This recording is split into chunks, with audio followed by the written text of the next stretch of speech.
Sí, la repercusión fue tremenda, evidentemente. La desaparición de dos niñas sin que se dejara rastro ninguno, que no se sabía qué había ocurrido. Hay indicios, o por lo menos hay suposiciones que han llevado a reabrir el caso este mismo verano. Hay dos personas, dos chicas jóvenes que se montan en un coche pequeño, probablemente un 127 de color claro, color blanco. El famoso coche blanco, el famoso 127 blanco, matrícula Valladolid. Vamos a ver, hay dos testigos, dos mujeres, que una de ellas ya ha fallecido, es una pena, pero bueno, era una mujer de avanzada edad ya en el momento, ya tenía edad en el momento de los hechos, que las ve sin lugar a dudas. Las dos identifican un SEAT 127 blanco, las dos identifican a un joven moreno bien vestido, o sea, no llama la atención. Eso se investigó a conciencia por la Guardia Civil, no dio ningún tipo de resultado. Y ese es el último flash, digamos, que se tiene por parte de un testigo de las dos pequeñas. De hecho, las familias tenían claro que la desaparición de Manuel de Virginia no era voluntaria, así lo hicieron saber a las autoridades. ¿Qué hay nuevo para que un juez 30 años después decida hay que investigar esto, además de ese testimonio? Yo creo que hay que ser honestos y aquí quiero destacar el importante papel que tenéis vosotros los medios de comunicación.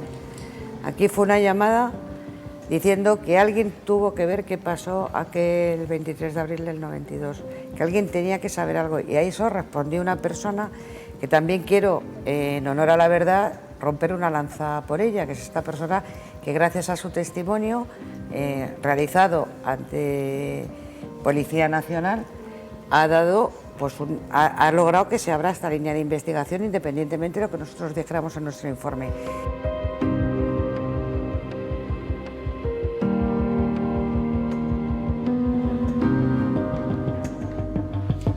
Ya lo habrán averiguado, son Virginia y Manuela, las niñas desaparecidas de Aguilar, al que este programa dedicó precisamente uno de sus primeros capítulos, ese programa, Las niñas desaparecidas de Aguilar, casi 30 años, porque se había abierto además en el verano de 2021 una nueva línea de investigación como les estábamos narrando.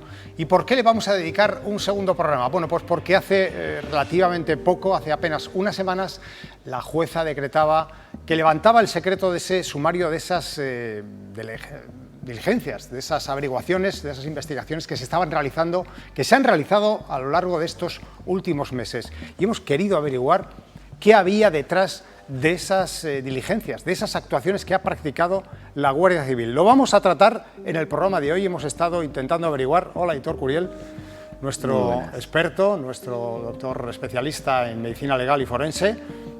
Bueno, son muchas dudas las que nos surgieron en aquel programa, ya hace unos cuantos meses, en el que tratamos este caso de las niñas desaparecidas de Aguilar. Estábamos en pleno secreto de sumario, plena investigación de la Guardia Civil. Se decía, se había filtrado que se podía tener incluso localizado a ese posible sospechoso que denunciaba una llamada, recordamos, a un programa de televisión. Sí, hay varios sospechosos. Ahora entendemos el porqué del secreto sumario y empezamos a entender algunas de las cosas. Había una serie de seguimientos, había una serie de escuchas, había una serie de... a ver si alguien cometía un error dentro de los sospechosos.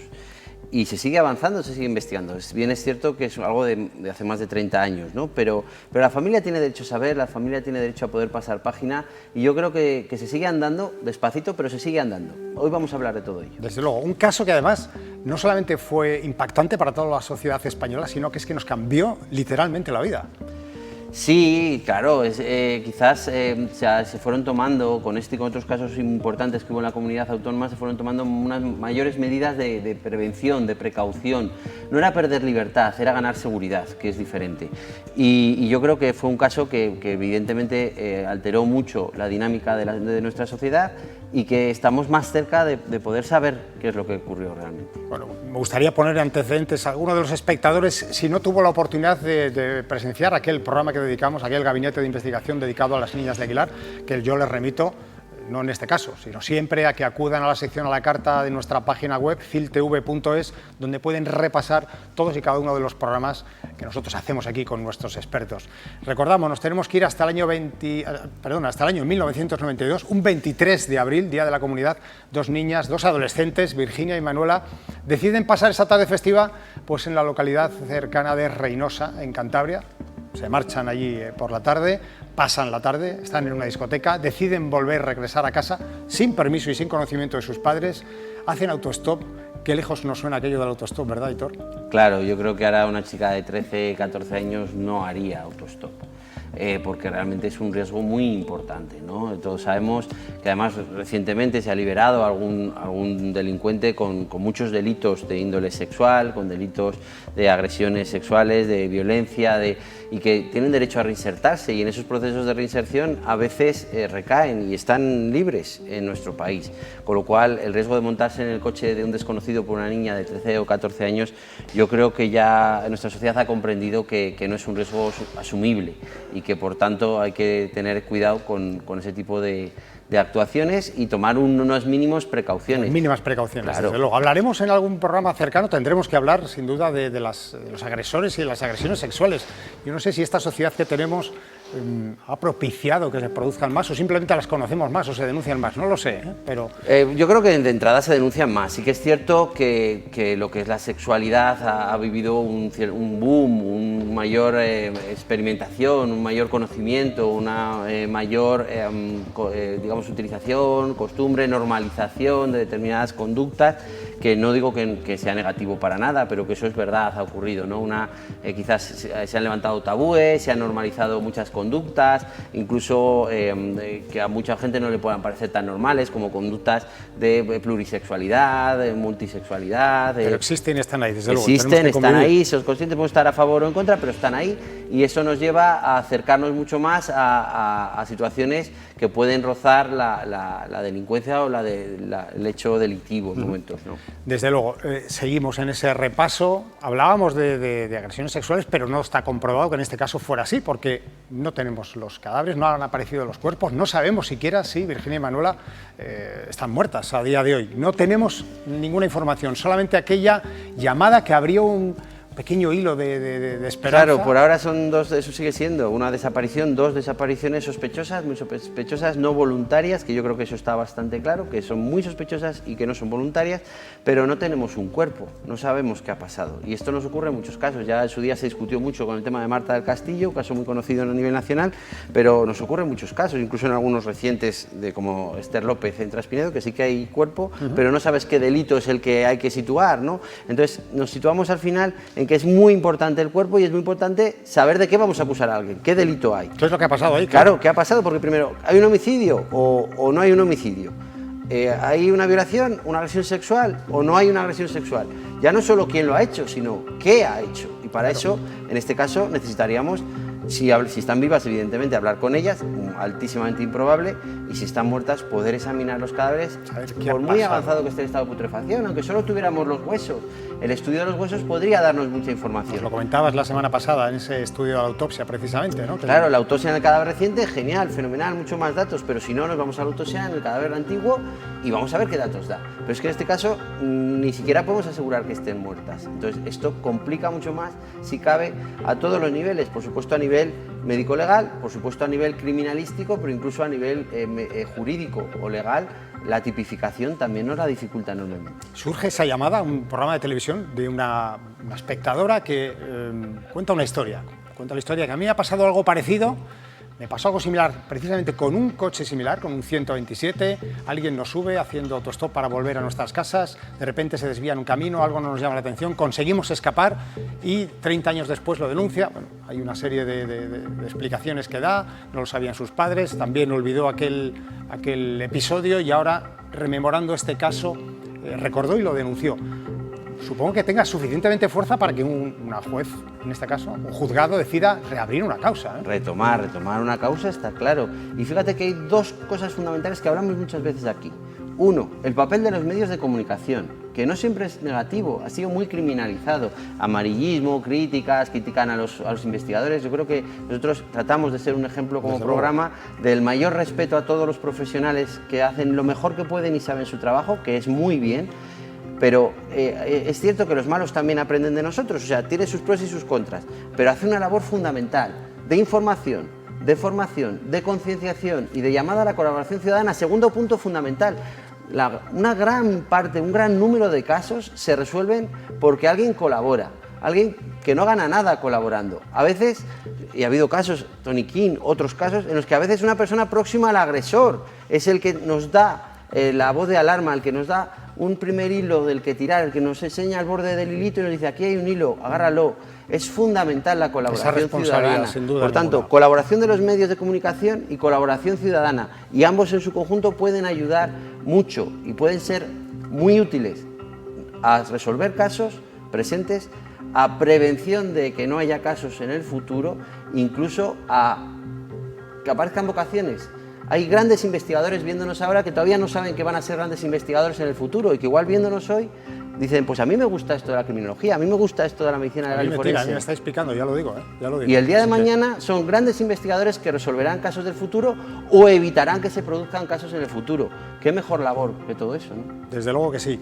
Si te parece, vamos a sumergirnos ahora sí ya de lleno en estas nuevas actuaciones, en este casi un año desde que se iniciaron esas nuevas diligencias dictadas por el juzgado de Cervera de Pisuerga, y hemos querido entrevistarnos con uno de los abogados que está personado en la causa, con Luis Antonio Calvo, que es abogado de la asociación Clara Campoamor, para conocer, para que nos cuente en detalle, porque además tenemos que decirle que todavía este caso está sub iudice, aunque se ha levantado el secreto de sumario, todavía no son públicas todas esas actuaciones, o al menos no se puede acceder directamente a ellas por el público, pero sí para averiguar qué se ha hecho, qué se ha podido averiguar, qué preguntas todavía permanecen en este caso tan curioso.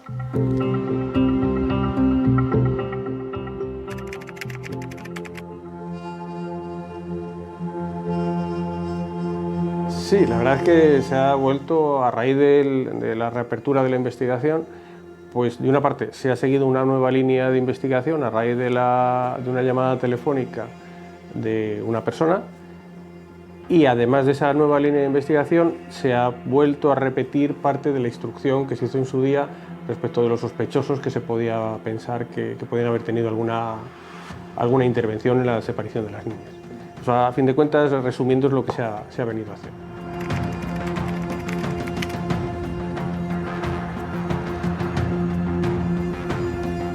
Esa persona que llama por teléfono al programa de televisión es una persona que un año antes le ha sucedido una cosa que ella considera muy parecida. Es una persona, pero lo único que sucede es que no es en la cercanía de Reynosa, sino que estamos hablando que está en la zona occidental de Asturias. Sí que es verdad que se localiza a la persona, es una persona que había tenido antecedentes por delitos de carácter sexual, había estado además cumpliendo pena de prisión, pero se le investiga y se llega a la conclusión de que por esa época no estuvo en absoluto cerca de Reynosa ni de Aguilar, entonces se le descarta. Durante el secreto del sumario, sin que esta persona tuviera conocimiento que se le estaba investigando, pues se ha visto, pues, a final de cuentas, qué era lo que hacía, cómo reaccionaba a los interrogatorios policiales y no ha demostrado nada extraño. Simplemente pues, lo que él siempre ha manifestado, bueno, que él en su día se equivocó, cometió una serie de actos ilícitos por los que estuvo en prisión y ahora se ha rehabilitado y tiene una vida pues, que parece ser que no ha vuelto a delinquir en este sentido. Y no se ha podido establecer ninguna conexión con la desaparición de las niñas.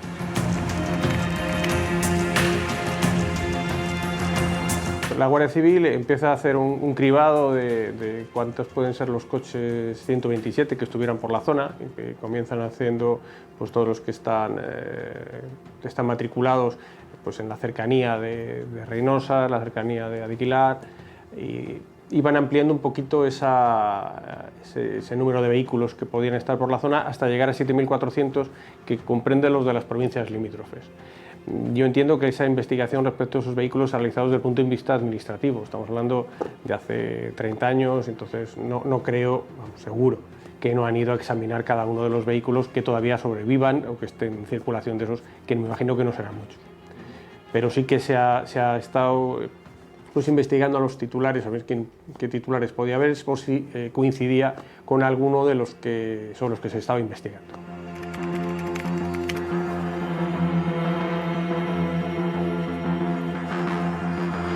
Sí, se vuelve a investigar, pero son personas que ya se investigaron en su día. Entonces, bueno, fueron personas que tenían coches 127 y que, pues estas sí que habían estado por ahí en la zona, habían estado en la discoteca, habían incluso coincidido con las niñas, pero no se puede atar ningún cabo para considerar no surge nada nuevo, para entendernos.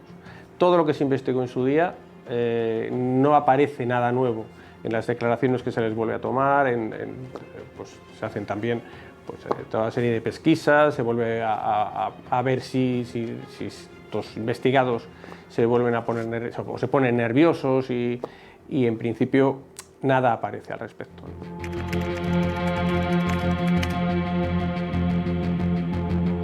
Me llamó la abogada de la familia con la que está interviniendo ahora en nombre de la familia y me comentó pues que ellos consideraban que todavía quedaban cosas por hacer. Yo tal vez, como he estado dentro del procedimiento durante todos estos años, pues considero que no me voy a oponer, por supuesto, a lo que pide la familia. Todo lo que pida me parece razonable y para buscar la tranquilidad, y nunca se sabe, ¿no? En algún momento puede saltar la liebre, pero no deja de ser repetición de algunas cosas que ya se han hecho. Hombre, ahora tenemos más medios técnicos que los que había entonces, ¿no? Y se pueden, pues, a través de medios de ondas y de medios electrónicos, se puede, sin necesidad de bajar allí, de drenar, pues se puede localizar cosas, ¿no? Lo hemos visto en otros casos de desaparecidos, cómo se utilizan. Pero estamos hablando de hace 30 años. Yo soy muy poco optimista, por decirlo de una manera. Es raro, vamos, si las familias consideran que hay que hacer eso, pues a mí me parece lógico que se haga, porque no se quede ahí la duda de si a lo mejor podían estar ahí y no se hizo lo necesario. Si ahora los medios técnicos lo permiten y podemos llegar un poquito más allá, pues que se haga todo lo que sea necesario. Eso no quita para lo que digo, que las perspectivas no son buenas, lógicamente. Sí que es verdad que hay que agradecer a la Guardia Civil, pues eso, todo el esfuerzo que ha hecho, que no se ha contentado únicamente con seguir esa nueva línea de investigación que aparecía, sino que han vuelto a repetir toda la investigación o la parte más importante de la investigación que se realiza en su día. Que salvo que hay un golpe de suerte, y eso yo lo pongo desde el punto de vista más que de investigación, de que la persona que haya cometido el delito, que haya hecho lo que haya sido con estas niñas, pues en un momento determinado se arrepienta y por lo menos lleve la paz y la tranquilidad a las familias contando lo que ha sucedido. Pero eso, quitando esa posibilidad, yo no creo que podamos saber nada más.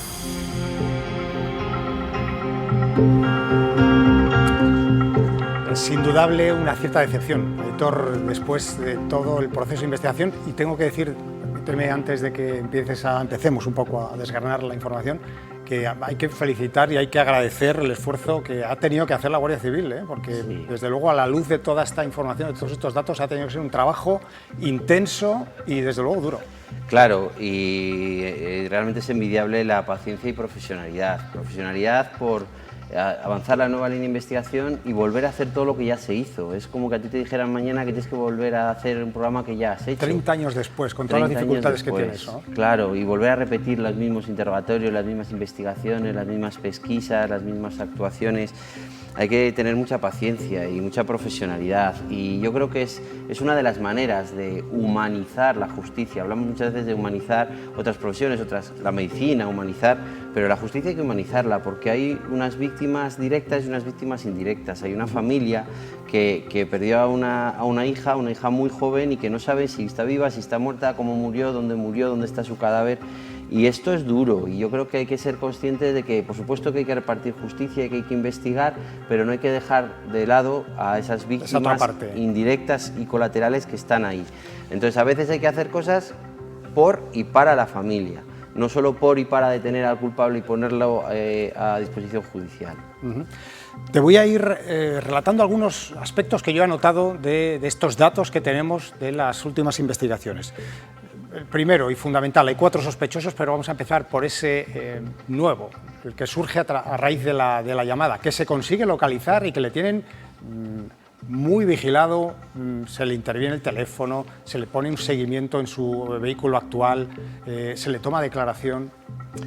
30 años después, me refiero, que es fácil que cometa un error en los días próximos, siguientes, que comente con alguien algo, que en su coartada sea inconsistente, que todavía no le haya dado tiempo, pero 30 años después, que no estaba por la zona. Hombre, la zona es 1 hora y media de coche, 2 horas de coche.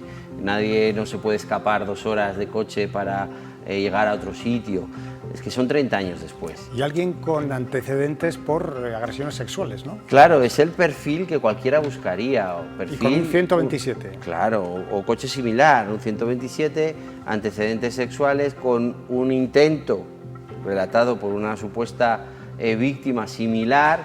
Pues hombre, todo orienta a que es un claro sospechoso y que si eso se hubiera conseguido hacer hace 30 años, ese seguimiento, esas escuchas, esas pesquisas, esas investigaciones, probablemente hubiera habido algo más, probablemente. Te pregunto, este sospechoso, el que aparece en esa parte occidental de Asturias, tiene un 127, como decíamos ahora mismo, pero es de color marrón oscuro. Sin embargo, todas las declaraciones afirman de que era un coche claro, blanco o de color crema claro. ¿Es significativo esa diferencia? Hombre, sí, habría que investigar si se ha pintado ese coche en algún momento, ha podido tener un accidente, ha podido verlo pintado, pero lo habrán hecho, o sea, habrán hecho toda la investigación y habrán comprobado que desde el principio ese coche ha sido blanco. Si es realmente tan oscuro, pues habrá que ver las características de los testigos que vieron un 127 blanco, desde dónde, a qué distancia, a qué hora del día, con qué luz, por si pudieran confundirse. Y si finalmente se ve que no había ninguna posibilidad de confundirse, porque el testigo relata que era blanco con total seguridad, la iluminación era perfecta, porque de noche todos los gatos son pardos, pues puede confundirse un testigo en un momento de estrés, pero no, es que era una hora en la que se había perfectamente luz en la zona, la distancia era corta, etcétera. Pues entonces evidentemente no será ese coche, ¿vale? Y por tanto no orienta hacia esa persona, pero sí el perfil, que no digo que sea esta persona, digo que sí que es el perfil que yo creo que es muy habitual. El delincuente de los delitos sexuales es un delincuente con altísimas tasas de reincidencia, con un modus operandi que puede modificarse, pero que muchas veces lleva una cierta coherencia, lógica o similitud. Sobre todo si ha funcionado alguna vez, ¿no? Repito el mismo modus operandi. Aprendiendo, mejorando, perfeccionándolo, pero muchas veces en la misma línea mientras le va funcionando y le funciona bien. Es más, a veces ganando excesos de confianza, si ven que le funciona, a veces cometen errores por ya excesos de confianza porque se empiezan a sentir impunes o superiores a, ¿no? Y les lleva a cometer errores, pero ese es el perfil que hay que buscar, ya sea este u otro de los sospechosos, que parece que hay otros. Voy a eso precisamente ahora, porque me llama a mí poderosamente la atención la posibilidad de que alguien pudiera cometer un error. Se toma declaración de nuevo, se vuelve a investigar, se pinchan las llamadas de 3 sospechosos que ya en su momento fueron investigados. 30 años después, no sé si es fácil o difícil cometer alguna incongruencia, cometer algún error. Difícil, sobre todo si no se incita al error, si no se fuerza o provoca el error, y el derecho tampoco permite la provocación del delito provocado, o sea, no puedes provocar hasta cierto punto, ¿no? Con lo cual es difícil, muy difícil que 30 años después cometan errores, porque han tenido tiempo de sobra para madurarlos, perfeccionarlos, analizarlos, autoevaluarlos y llegar a tener ya la coartada perfecta por si en algún día surgiera este problema. Pero 30 años después no es fácil que uno olvide, aunque sea una mínima parte de una coartada que pudo, repito, podría, que a lo mejor no tiene nada que ver ninguno de esos. Pero igual que puede investigados. olvidar una mínima parte de la coartada, puede olvidar una mínima parte de la realidad y de la verdad de su coartada. Me refiero que olvide una parte de... se puede justificar, pero también que olvide lo que realmente hizo ese día, porque ¿no? ¿Tú te acuerdas lo que hiciste, con perdón Miguel, hace un 7 de abril de hace 20 años? Pues te van a decir, y yo qué sé, que caía. Y te dice un jueves, y dice, espera, pues estaba trabajando yo en no sé dónde, pues iría a trabajar si es tu horario laboral, pero no te vas a acordar de nada. Si ha habido casos en los que incluso con un año ha habido graves problemas, cuando un sospechoso se ha convertido en sospechoso un año después de los hechos, y le han dicho, ¿qué hiciste tú hace un año? Y a mí, yo qué sé. Y dice, ¿tienes coartada? Y dice, ¿yo coartada? Y pues es que no, pues estaría con mi mujer. Y resulta que ese día su mujer estaba de congreso y no se acordaba. Y dice, pues no estaba conmigo. Entonces, ¿dónde estaba? Y ya parece que todos los focos van contra él. Que se nos olvida y se nos olvida todo. Tanto las coartadas que son falsas como las que son verdaderas. Y por tanto no podemos hacer grandes deducciones de olvidos de cosas de hace 30 años. Claro. Dos últimos apuntes. Uno primero, en el primer programa en el que hablamos de la famosa pista del 127, se deslizó también por parte de algunos de los testigos, no se han investigado todos los coches adecuadamente, no sé si se ha seguido la pista, es que se han investigado ahora más de 7.400 vehículos, aunque sea de manera administrativa. Claro, es decir, que se haya averiguado quién pudo tener un coche, qué nombres están aquí, quién puede encajarme en un perfil determinado. Claro, y luego tampoco podemos poner las reglas actuales de investigación y técnicas actuales de investigación, trasladarlas hace 30 años. Ahora podríamos coger los 7.400 coches o los 120 o los 100 coches que tuvieran alguna relación más cercana y hacer ADN para ver si estas chicas estuvieron o no sentadas en los asientos de atrás y poder encontrar ADN de estas chicas. Hace 30 años eso no lo podíamos hacer. Ahora desmontamos piezas para mandarlas a ver si han tenido un traumatismo. Eso hace 30 años no podíamos hacerlo. Entonces tampoco podemos pretender enjuiciar la labor de unos profesionales hace 30 años con los medios de ahora. Tenemos que enjuiciarla con los medios de hace 30 años y yo creo que se hizo y se hizo bien. Insisto, estas cosas para arreglarlas hay que arreglarlas a través de la colaboración ciudadana, los medios de investigación y de la valentía. Si esta persona que ha tenido la valentía, y es muy de aplaudir 30 años después de hacer esta llamada, si la hubiera hecho hace 30 años probablemente lo hubiéramos resuelto. Por lo tanto, tenemos que educar también a nuestros hijos, a nuestros jóvenes, a nuestros adultos, a nosotros mismos, a que hay bienes mayores que aunque nos llevemos una reprimenda porque estábamos allí, porque nos fumamos un canuto con los amigos y mi padre se va a enterar, pero lo que vi y el bien mayor que voy a hacer por mí, por mi familia y por la sociedad es mucho mayor que esa pequeña reprimenda que me pueda dar porque esa chica estaba haciendo autostop sin permiso de sus padres, al igual que estas dos chicas. Hay que ser valiente y hay que educar en la valentía por un bien mayor común, que es resolver estos temas y conseguir que este tipo de delincuentes no sigan cometiendo estos delitos porque mañana puede ser a tu hermana, a tu hija o a tu madre. Nuestro abogado entrevistado en el programa de hoy era bastante poco optimista de que esta carpeta roja que yo tengo ahora mismo en las manos pueda pasar a una de nuestras carpetas verdes, un caso resuelto. Es bastante pesimista en este sentido, salvo el caso de la confesión. Yo te pregunto por tu experiencia, como última pregunta, por tu experiencia como criminólogo, como criminalista, por tu sapiencia como forense, yo no sé si cabe, en un momento como este en el que parece ser que el delito podría estar prescrito, si alguien incluso puede confesar, ¿es fácil que alguien llegue tanto tiempo después a decir, por lo menos por arrepentimiento, por cualquier causa, decir, pasó esto? Puede Aunque ser, no es la versión exacta. Puede ser, no es fácil, pero fíjate, no es fácil, puede ser.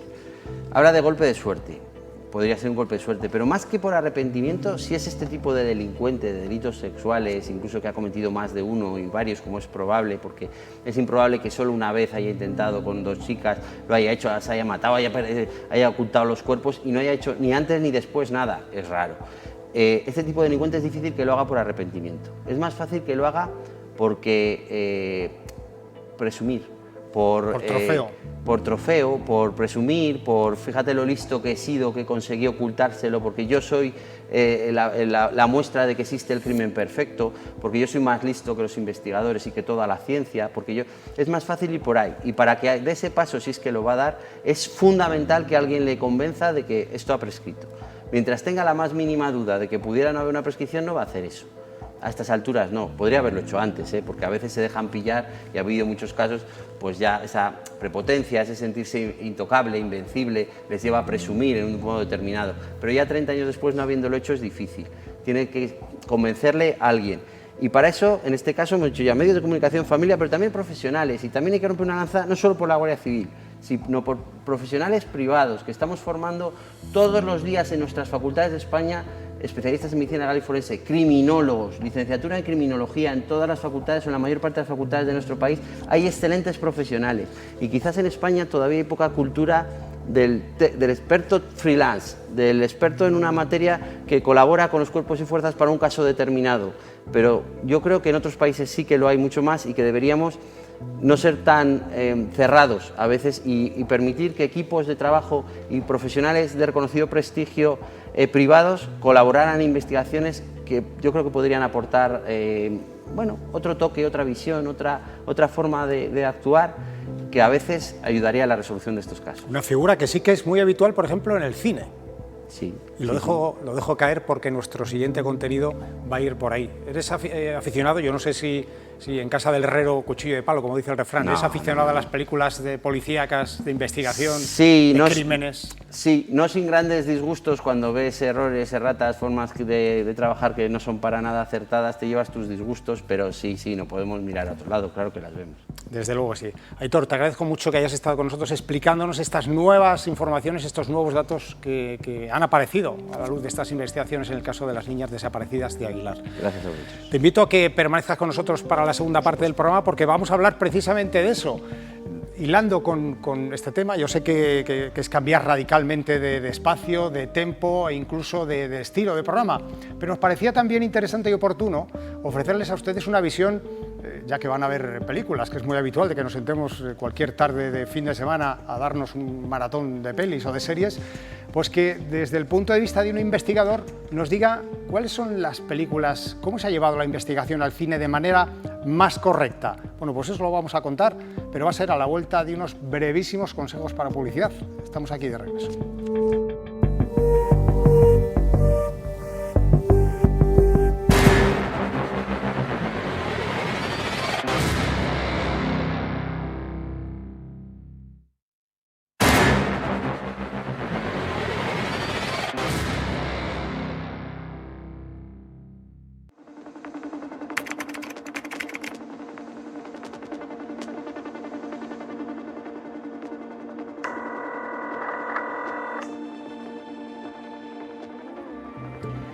Sí, es cierto que vamos a aligerar un poco el programa de hoy con los temas tan negros que habitualmente tratamos, pero yo creo que va a merecer la pena y va a ser muy interesante. Antonio Cela, bienvenido.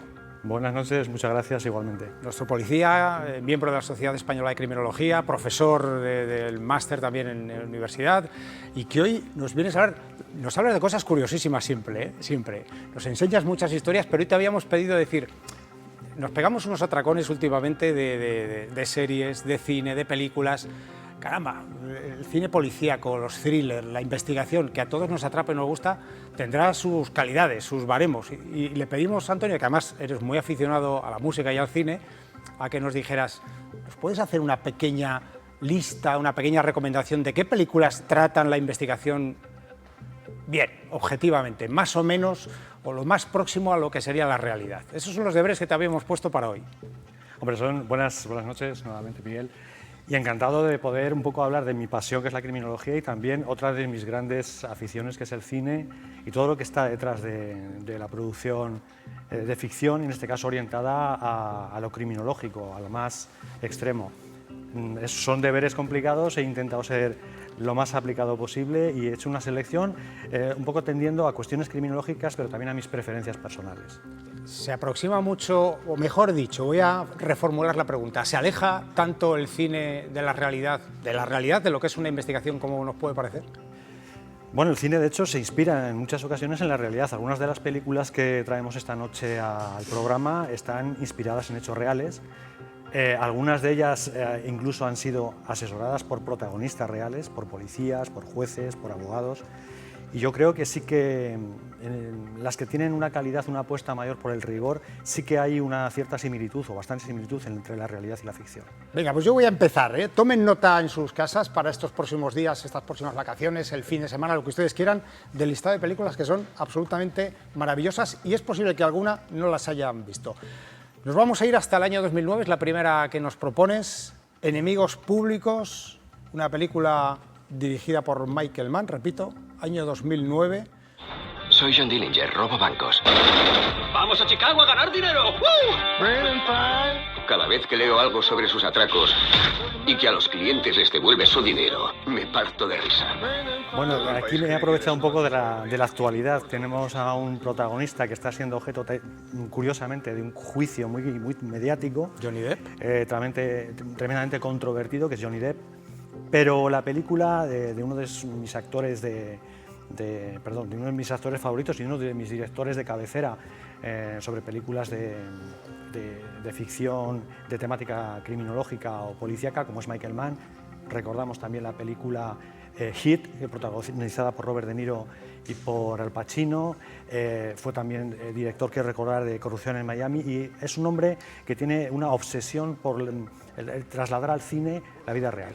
¿Por qué enemigos públicos? Los enemigos públicos fueron bautizados así por el famosísimo director J. Edgar Hoover del FBI, que fue, digamos, el paradigma de la obsesión en la persecución de iconos de la maldad, y es una película que narra la vida y milagros y las maldades del atracador John Dillinger y su banda, y está rodeado de toda esa épica y también de una narrativa y de una estética que a mí me encanta, que es la de los años 30, de los violentos años 30, y que refleja como muy pocos el tratamiento del crimen organizado. Podríamos enumerar basada muchísimas en un películas. caso real, que son reales los dos personajes, tanto Melvin Purvis, que es el agente Correcto. del FBI, como John Dillinger, ¿no? El Y también atracador. aparece J. Edgar Hoover. ¿Por qué te gusta? ¿Qué destacarías de la trama policíaca, de la trama investigatoria de esta película? Pues a mí me gusta mucho la figura de los pioneros. Los pioneros en la investigación criminal me fascinan, me encantan, porque son los que pusieron un poco el punto de inicio en todo lo que es el tratamiento científico de la persecución del delito. Y en ese sentido John Dillinger fue objeto de una de esas genialidades de algunos de los impulsores de la investigación criminal, como fue el propio Hoover o el agente Purvis. Los Most Wanted, los enemigos públicos, se confeccionaron una lista en los años 50 y han perdurado hasta hoy. De hecho, si nos vamos a la página oficial del FBI, tienen los 10 Most Wanted, y podemos afirmar que es tan eficaz que prácticamente el 80% de los que han aparecido a lo largo de todos estos años en esa lista han acabado siendo detenidos.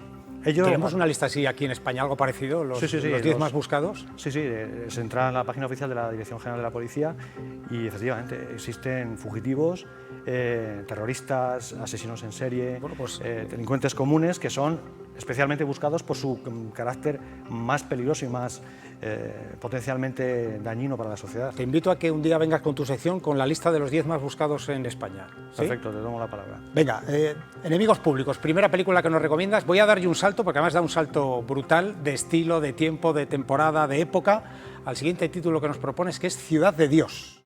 Ahora empezaremos a divertirnos. A ver.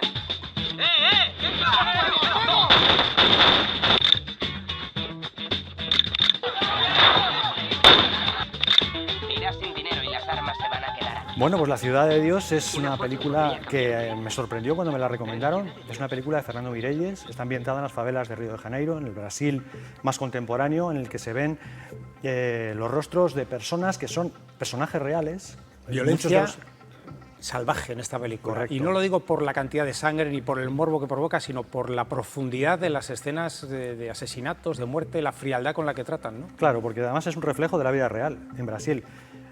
Cuando hablamos de muertes y nos asusta, nos espanta, como no debería ser de otra forma, lo que ocurre dentro de nuestras fronteras, si simplemente hacemos un giro y colocamos nuestro periscopio en el foco de Centroamérica y nos vamos concretamente a Brasil, nos sentiríamos ciertamente bastante aliviados, yo creo, por la gran diferencia en el tratamiento y en la cotidianidad de la violencia que tienen esos países, esas sociedades, y la que tenemos nosotros, y de la que no somos tan víctimas realmente. ¿Cómo puede actuar un investigador en Brasil con todo lo que hay alrededor, con esa corrupción, con esa cantidad absolutamente ingente de violencia, de armas, de grupos, de pandillas? Pues buena pregunta, pero en esta película precisamente no se centra tanto en la figura del investigador, sino de la figura de la persona que vive como uno de sus protagonistas, Buscapé. No quiero hacer ningún spoiler, invito a que la gente la vea porque merece muchísimo la pena. El devenir de un niño, de un adolescente que nace, se socializa, se hace amigo y crece en un entorno tan potencialmente violento, y cómo discurren las cosas a esa persona. Y me gusta un poco hacer un guiño a esa especie de juegos del destino en los que muchas veces parece que nuestra vida va orientada en un sentido y al final acaba en otro. He leído como anécdota que uno de los actores precisamente luego ha sido encausado por tráfico real de drogas, ha sido traficante. O sea que, como te decía Miguel, los la vida actores misma, sí, son delincuentes habituales dentro de esas favelas, de ese submundo, de esa subcultura delincuencial. Venga, avanzo yo en esa lista que me has pasado. La tercera película que nos propones, también damos un salto enorme, nos vamos hasta el año 1966, nos propones La Jauría Humana. Caballeros, por favor, pegar a un sheriff va contra la ley. Este hombre está en la cárcel y nadie puede entrar aquí. Márchese. Señor Rogers. La Jauría Humana es una película maravillosa. Si a alguien le fascina los clásicos y cómo se trata la violencia en las épocas más remotas de nuestro cine o del cine que conocemos occidental, que se vea esta peli, que vea a Marlon Brando, que vea cómo reaccionan las sociedades que pretenden erigirse en jueces y verdugos ante comportamientos que consideran son o deben de ser reprobados, y eso también nos invita, en cierto modo, a reflexionar acerca de ciertos juicios de valor que hacemos como sociedad, como individuos, como personas que viven en un contexto en el que a veces nos atrevemos de etiquetar, de juzgar, incluso de condenar a personas y a situaciones sin conocerlas del todo. Venga, quiero repasar yo toda la lista, entonces me voy a ir dando un poquito de prisa. Hay una película que a mí siento debilidad por ella, porque además no sé si reflejaba muy bien la época, pero desde luego está perfectamente hecha. Una película del año 2002, dirigida por Sam Mendes, que es Camino a la perdición. En esta sala solamente hay asesinos. Michael, abre los ojos. Esta es la vida que llevamos, la que elegimos. Y solo hay una cosa segura. Ninguno veremos el cielo. Camino a la perdición es un camino supuestamente que recorren el padre, en este caso Tom Hanks, y su hijo, que presencia el asesinato de alguien, no voy a revelar quién, y que acompaña a su padre en un camino hacia lo que pudiera ser una perdición, pero quizás finalmente, gracias al destino, vamos a llamarle de una manera más amable, o al acierto y a la forma de conducirse de su padre y del propio hijo, pues concluyen en que las cosas no parecen que deban desembocar de una forma tan previsible. A mí me encanta esta película porque es la historia de un padre y de un hijo, en un entorno súper violento, en un contexto histórico como es al igual que Enemigos Públicos, me fascina, que me encanta, que es el mundo, la subcultura de los años 30, de la violencia de las bandas en el Chicago, en la Nueva York, de esa época tan convulsa y tan trágica. Me encanta esa relación y apuesto por esa estética también tan fantástica que Sam Mendes le imprime a sus películas. Bueno, vamos a ver el trabajo de ser asesino, porque eso es de lo que trabaja. Efectivamente. Y lo asume como algo normal. Camino a la perdición. Es un trabajo, es una profesión. Sí, sí, que alguno de nuestros espectadores no la haya visto. Hay una película que me ha llamado poderosamente... Hay dos que me han llamado poderosamente la atención, pero una es esta. Me incluyes aquí Apocalipto, que es una película de 2006 de Mel Gibson, y que alguien dirá, ¿y qué tiene que ver esto con la investigación y con los crímenes?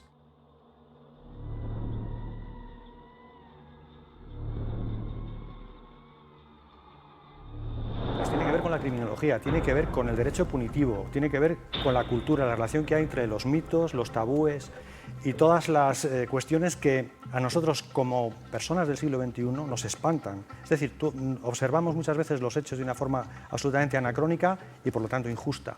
El tratamiento de Apocalipto sobre pues, esas culturas indígenas precolombinas en las que se suceden sacrificios humanos incluso de niños, en el que se visceran a las personas, se les extrae el corazón y se invoca a los dioses para que no haya penurias en esas poblaciones y que por lo tanto las sociedades puedan sobrevivir en mejores condiciones, nos hace reflexionar sobre el uso de la violencia en determinados contextos en los que muchas veces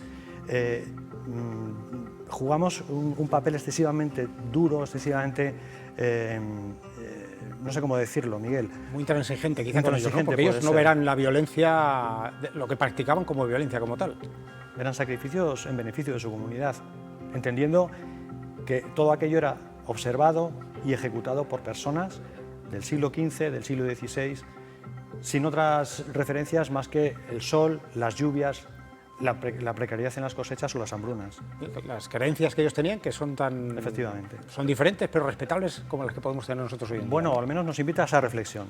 Bueno, y la otra película que me llamaba la atención es que nos has incluido algo aquí de ciencia ficción, cuando te preguntamos algo que se acerque a la realidad de la investigación, que nos incluyas algo de ciencia ficción como Minority Report, por más que esté Steven Spielberg detrás de ella, no deja de llamarnos la atención. Cuando los Precog anuncian una víctima y un asesino, su nombre se graba en la madera. Cada pieza es única, al igual que la forma y el grano. La forma y el grano son infalsificables. Seguro que comprenden el problema legal que plantea esa metodología. Ya empezamos. Yo no estoy con la Unión de Derechos Civiles, pero no seamos ingenuos. Detenemos a gente que no ha violado la ley. Pero que lo hará.